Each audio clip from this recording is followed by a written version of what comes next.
हमारे देश के अंदरूनी मामले में हम समर्थ और सक्षम हैं।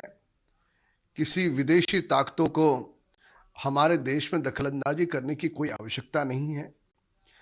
दुर्भाग्य यह है कि यहाँ पर कांग्रेस दल के नेता और कुछ और विरोधी दलों के नेता इस बात को बड़े अच्छे से समझे कि विचारधाराओं की लड़ाई हम समझ सकते हैं, पर दल के ऊपर देश होता है और विदेश की ताकतें हमारे देश को षड्यंत्र के तहत बदनाम करने का दुस्साहस करती है।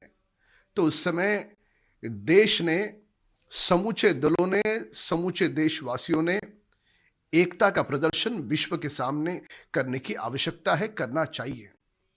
जो नहीं कर पाते वे अपने देश से गद्दारी कर रहे हैं, ऐसा लिखा जाएगा। और रहा सवाल जिस ग्रेटा की आप बात कर रहे हो, मुफ्त में पब्लिसिटी पाने के लिए इस प्रकार की चीजें षड्यंत्र के तहत हो रही है और हमारे यहाँ के कांग्रेस के और विरोधी दल के नेता उस षड्यंत्र का हिस्सा दुर्भाग्य से बन रहे हैं। किसान के नेताजी को ये तो पता होगा कि वह विदेशी मूल की है और विदेश में बैठ करके अपने भारत की बदनामी कर रही है, वहां बैठ करके उस बदनामी का एक षड्यंत्र के तहत आनंद ले रही है। क्या वे उस आनंद का हिस्सा बनना चाहते हैं?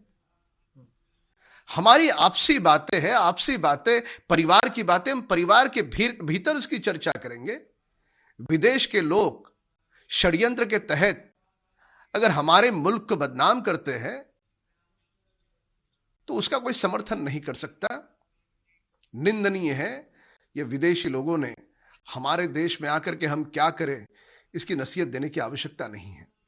मुझे ऐसा लगता है ये मसला पूरी तरह से इस देश के किसानों का है और इनके समर्थन में घड़ियाली आंसू बहाने वाले जो लोग हैं, दरअसल न वो कृषि को समझते हैं, न कृषि के कार्य से जुड़े लोगों की परेशानियों को समझते हैं।